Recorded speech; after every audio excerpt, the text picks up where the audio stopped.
myself, Nick Fowles, everyone was so thrilled to have you there.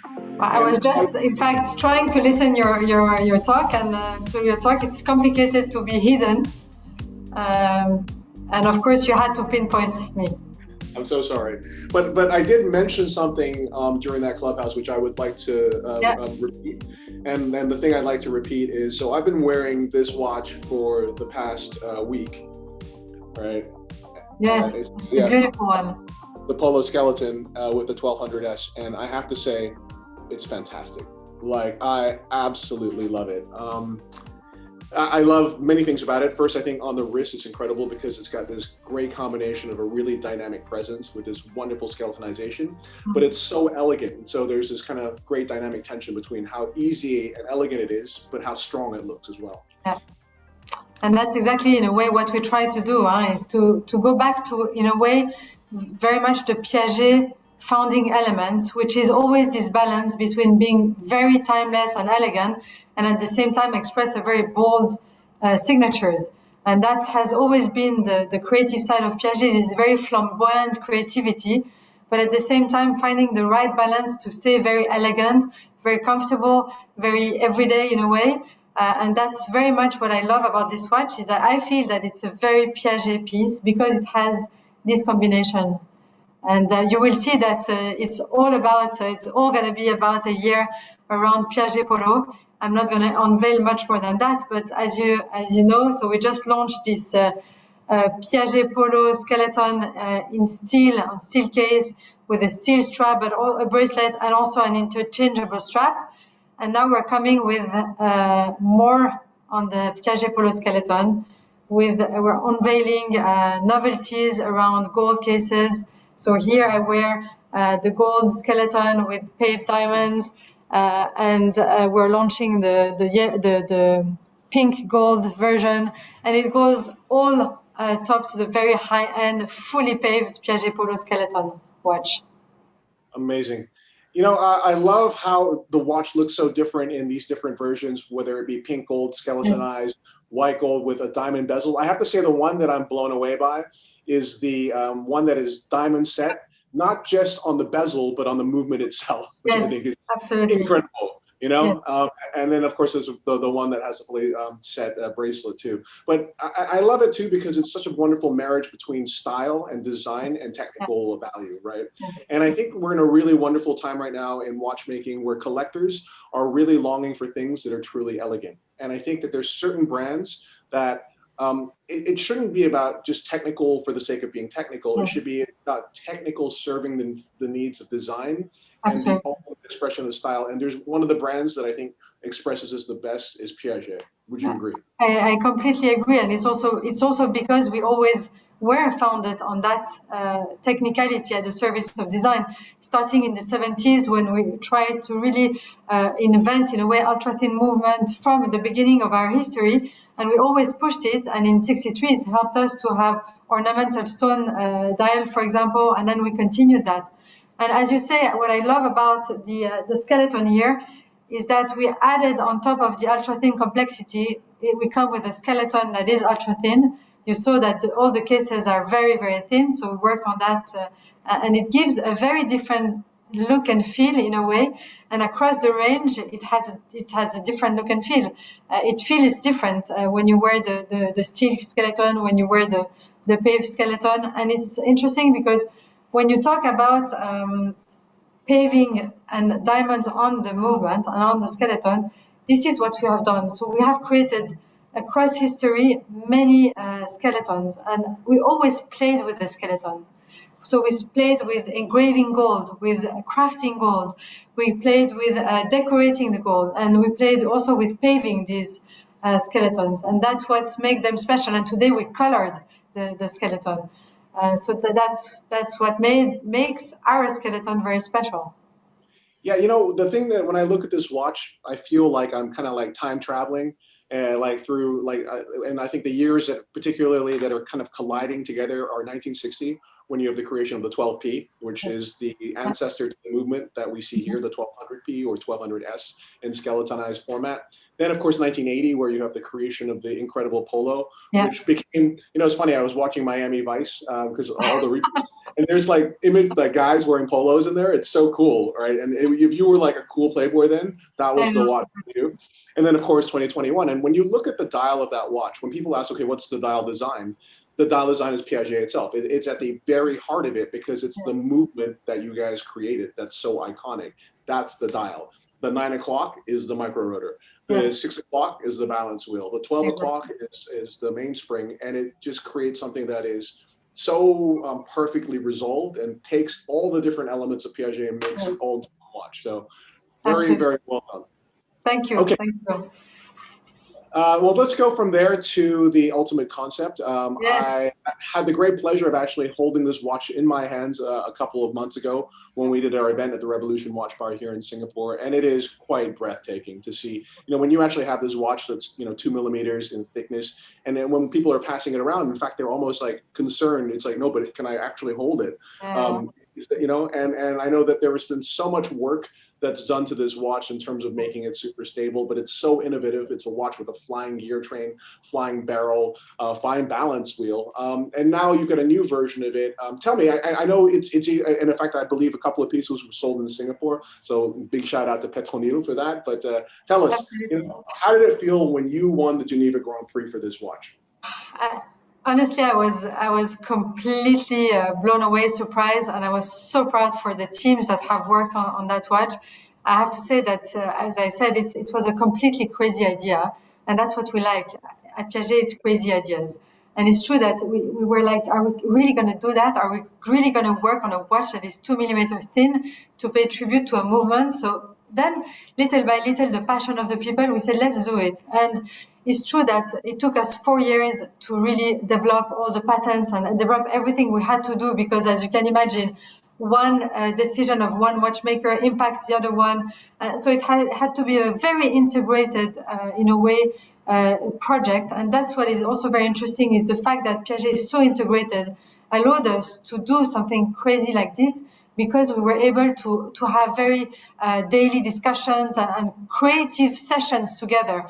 And then it took us, a year and a half, 2 years, in ensuring that everything would be completely stabilized, because it was already working after 4 years. But we wanted to do all the tests that allows someone to wear it on an everyday basis, which we did. So yes, it looks super fragile. It is very light. It's an amazing piece. I have to say that when I am asked today, what is the most moving moment of my career, I have to say it's the first time I saw it live working, like 2 years ago. I was completely blown away, because I was going from the drawing that I was having on one side suddenly to a piece that works, and it really looked like the piece was coming out of the design of the drawing and coming into my hands. And you suddenly don't see anything else than this heart beating, and that was an amazing moment. And winning this prize for me is not only great for Piaget, but it is great for Piaget because it celebrates and it pays tribute to the amazing passion and determination of the people from the beginning to today, working on the ultra thinness of our watches for the sake of the elegance of the pieces. And at the end of the day, what's best to win than something like this? And I have to say that it was very moving for the people also when we received that. So first of all, I was so happy. And I hope it felt like this, because I really wasn't expecting to win the Aiguille d'Or. And at the same time, when we shared that with the teams of teAuxFe and Limelight, we had very emotional moments. So it was a great, great way to end 2020, yes. Fantastic. Well, it sounds like a celebration. And on the subject of celebrations, I think that this year, especially later in the year, fall and winter, will be a time when we can all reconnect with one another, when we can celebrate with one another. And I think you've got a wonderful collection of watches, the Piaget Limelight Gala, that is about celebration as well. Tell us a bit about these watches. Yeah, so this year, what is nice is that we decided to really not pay tribute, but highlight the joyfulness of Piaget. In a way, the audacious side, the very flamboyant side of Piaget is all about sharing in a generous way our joy of creating the extraordinary. And this is what we decided to do this year. So all our watches, everything that we're doing is about taking a step further in all our historical know-how and push the limit to create something even stronger, even more impactful, even more audacious. And here we see this fabulous piece that expresses not only the know-hows of Piaget, but also expresses this joy of creating the extraordinary. It expresses also the Limelight Gala name, as you know, was inspired by the Piaget Society, this society of talented, fabulous people expressing their own, in a way, audacious sides, really was the peak moment. And we continued that throughout the history. And this watch, the Limelight Gala watch, is an iconic piece. It's now 60 years of this iconic line, and we expressed it in a very different way. And this year we decided to express it in the way that you just saw, the rainbow watch, which I think is spectacular, is fabulous. It has the gold engraved on the Decor Palace on the bracelet, but also on the dial, which is the perfect Piaget integration. Also here you find what we had done with the Piaget Polo original piece. It was a full integration between the dial. So at the end of the day, this expresses also the Piaget. We create pieces, artistic pieces. We don't create a watch or a jewelry. It's very difficult for me when I have the question, are you jewelers, are you watchmaker? We're a watchmaker. But we combine all the different crafts and it creates different pieces that we can't really name today. So is it a jewelry piece? Is it a watch? Of course it's a watch, but it's so inspired by the jewelry world. And this full integration is, at the end of the day, it's a bijou. It's a piece of art. It's a bijou for a woman or for anyone that wants to wear it. And I think this year we really mastered with these exceptional pieces. Fabulous. And, you know, talking about icons, let's talk about the Altiplano, specifically the Altiplano origin. Please tell us a little bit about this watch. So we decided also to reinforce our iconic pillar Altiplano with a 35 millimeter automatic movement that we did not have in the past. So this brings on a different way of wearing the Altiplano. It is a watch for everyone. It's a watch that has an automatic, the 501p movement, and it's a watch that expresses, so we have it in pink gold, we have it also paved versions, and this expresses the pure elegance of Piaget, right? It's the thinness that we explore here is the thinnest of the case, but of the movement, of everything that goes around, is this very iconic line that Altiplano expresses, and it's this timelessness of this piece. This piece, every time we see it, it's, as we know, it's more than 60 years of Altiplano, and it's 145 years of ultra thin. And at the end of the day, every time we see it, it's very difficult to say when we did it. And that's what I love about this piece, and that's what we're trying to do on the creative side, is to ensuring that this piece, and when you have a piece from the 60s, 70s, 80s, 90s, 2000, and now, you can't know. It expresses the pure elegance of Altiplano in a very contemporary style in a way. And it is, for me, an audacious piece. The audacity lies in the way we express this radiance with the iconic indices, but also the thinness of the watch. Fantastic. You know, it's really interesting. I sense that the world now is poised to really re-embrace shaped watches. And when I think about people who make shaped watches, I think of probably Cartier, Vacheron, and You as the three brands that have the most interesting shaped watches. There's one watch in particular that I love, which you guys call the Andy Warhol because, you know, the great artist wore it. But this is exactly the type of watch. It's so elegant, it's so stylish, and it can only be made by someone that is both a jeweler and a watchmaker. So yes. Very excited about it. It's true that we always worked on very on a lot of shapes, and if we take the past watches, the Magic Hour, it's a shape watch. The one we call Andy Warhol, but it's a tradition Piaget. The extremely lady pieces, they're all shaped watches. Gala today is really a shape watch. Piaget Polo is also going into this direction. So yes, we are, and this is the expression of Piaget. We cannot be in a way only on the very I wouldn't say traditional side, but the audacity of the maison and what drives us. And if you look in a way, if you look at our historical know-how, the one that we're preserving today in our manufacturers are really the ultra thinness for the sake of design and at the service of design. It's also the gold crafting, the gold molding, the gold sculpting. It's everything that we do around gold. It's the combination of very playful colors that is also part of Piaget, coming from the hard stone dials, but all the stones that we use, and also the gem setting. So these combinations and everything that we do has to be around this combination. And we want to combine these and that's what Piaget is about. It's combining these know-hows and not having them work separately. And that's what makes our pieces so special. Yeah. Absolutely. So, Chabi, I think the last thing I just wanted to mention is, it's interesting. After 1 week, I ended up loving your watch so much, I started thinking, maybe I should get one of these.